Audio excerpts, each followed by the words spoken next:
My name's Jad and I drive an FD Mazda RX7.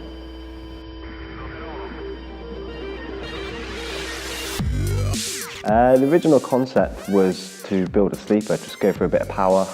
Always went for styling in the past and never for power. So I wanted to build a nice powerful engine and then it led to a lot more. The engine was built by Steve Bavette, very, very knowledgeable guy up in Peterborough. That's all he does is RX7s. Initially, we went for a full rebuild to make sure that all the internals were nice and strong and they weren't going to go pop on me the first time I put my foot down.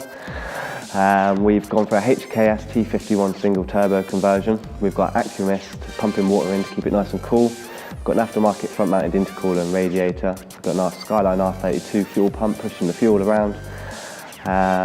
Let me see, we've got a AVCR, Apexi AVCR boost controller, controlling the boost to the turbo.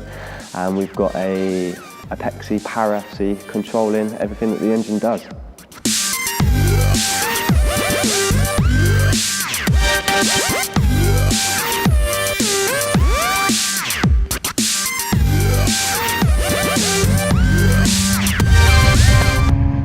I think it probably changed from just a normal car to something that I became passionate about probably after I had all the engine work done. I mean, the receipt was pretty big, my bill, and and after feeling all the power, I kind of wanted something to look good and to show the work that I could do as well.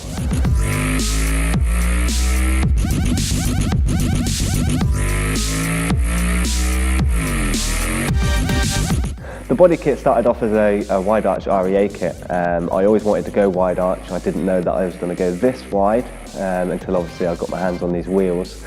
All the wide arch kits I kind of looked at, kind of all used to be quite square on the back end, and I didn't like that. So that's when I kind of made the decision to make my own kit and make it look how I wanted it to look. So it's got the REA side skirts, it's got the REA front bumper, but as you can see from the front bumper it's a lot wider than the stock REA. It's got a lot of different modifications on there which moves it away from the REA kit, but it's what it was based on, yeah. The biggest challenge with building this car was making the left-hand arch the same width as the right-hand arch. Because I basically started from scratch, I put the wheels on, got the width that I needed to go, and started fiberglassing away. The hardest part was making both sides identical, making the swage lines the same, making the width look the same, making the heights of the rear arches the same. That's what took probably a good half a year for my evenings and weekends. It was a long time, and it was a lot of hard work, a lot of sanding, very dusty, a lot of dirty work, but definitely rewarding.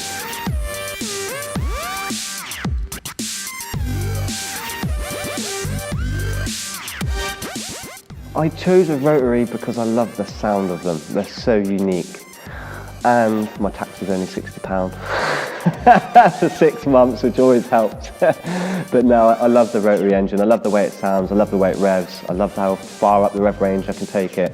It's just a good sounding engine, and they're so tunable. They're so tunable, and so far I've been lucky.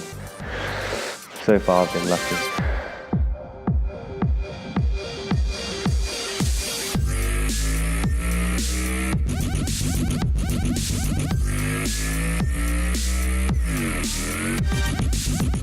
To be honest, my first few years of going to shows, I was quite young. I've always loved going to the show scene. The biggest impact I think I had was USC, Ultimate Street Car, when I lived in London. We used to go to that every year. And to be quite honest, I thought I'd never own a car like some of the ones I saw. And it wasn't until I moved down to Devon and I put my overalls on and got a bit dirty and built this one from scratch. And now I do. And I've been to USC and I've took a trophy home, so yeah, it's all good. The company I run now is a company called Dip Demons, hydrographic perfectionists. We do a lot of hydrographic dipping, and we also do all the vehicle bodywork and your normal crash repairs, but we like the custom stuff. We like the custom stuff. It's always good fun.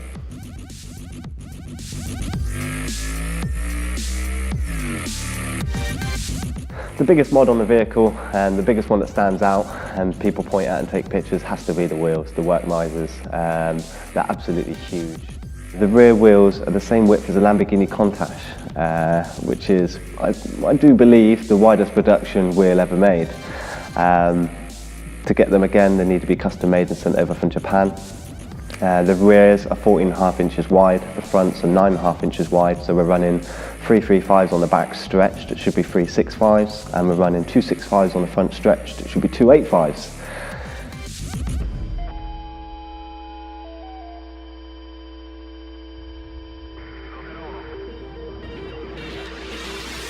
Since starting Dip Demons, I needed the car to practice on. Unfortunately for the RX7, it was the car to be practiced on. A lot of learning curves whilst we're there, and as you can see from a lot of the pictures, we've got loads of hydro dips in the engine bay, the interior, all the interior has been hydro dipped, all the kick plates, the rear spoiler feet have been done in glow-in-the-dark skulls, so at night they glow up. We've got quite a few interesting bits and pieces that we've done on there.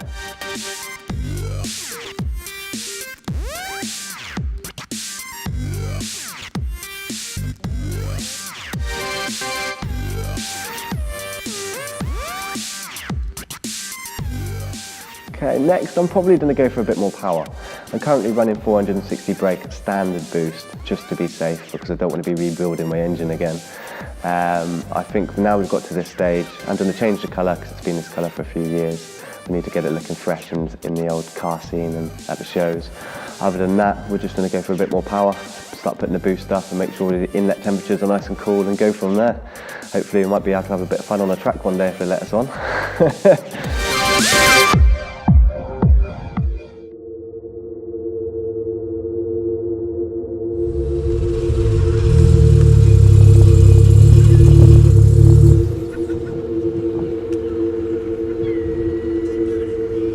I would definitely say this is my dream car.